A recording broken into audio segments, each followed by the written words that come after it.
Pressure কুকারে গরুর গোস্ত রান্না। মনে করেন আপনি একদিনকে বিয়ে করে নিয়ে আসছেন ভালোবেসে, যাকে আপনার রান্না করে খাওয়াতে হবে। তো এই জন্য এখন শাকিব খান অবিশ্বাসের বাদ দিয়ে রান্না করে চলে আসছি, বুঝছেন? আমি প্রেসার কুকারে গরুর গোস্ত রান্না ট্রাই করছি। কেমন হবে আই ডোন্ট নো, কিছু তো করার নাই, করে তো খাওয়াইতে হবে, বুঝছেন না? তো এখানে তো গরু মাংস দিয়ে দিলাম, সাথে আপনারা দেখতে পাচ্ছেন মরিচ দিয়ে পেঁয়াজ দিয়ে দিলাম, পেঁয়াজ কুচি। তো পেঁয়াজ কুচি তো এইটুকু তো হবে না, তো গরুর মাংসতে পেঁয়াজ বেশি দিতে হয়, তো সেই জন্য এখানে আমি কিছু পেঁয়াজ কুচি করে রাখছিলাম, এগুলো দিয়ে দিচ্ছি। আমাকে দাওয়াত খেতে চাই না আমার কাছে, হ্যাঁ, কারণ ওকে আমার ওয়াইফকে। তো গাইস এই যে সয়াবিন তেল দিচ্ছি,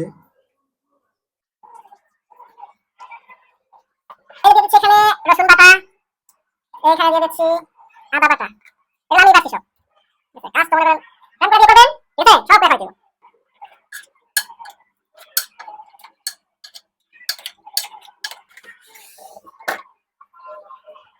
হলুদ কোথায়? এগুলো বাইরে থেকে মাখা করে দেন, পরে ভাষার মধ্যে ছিল না।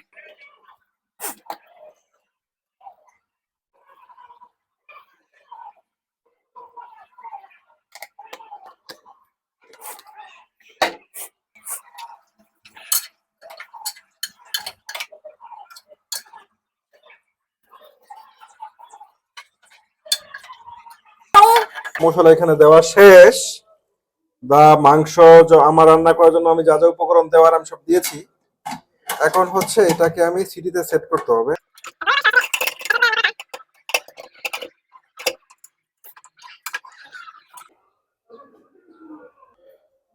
এখন সিটির জন্য অপেক্ষা করি। ফাইনালি গরুর গোস্ত রান্না করা কমপ্লিট হয়েছে, তো আপনাদের সাথে শেয়ার করি, আপনারা দেখেন।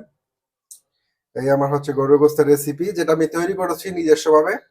হ্যাঁ, আমি যে কি রেসিপি বানাইছি আমি নিজেও জানি না, কিন্তু আমার কাছে এইটাই বানাই, আমি এইভাবে রান্না করি, আমি এইভাবে খাই।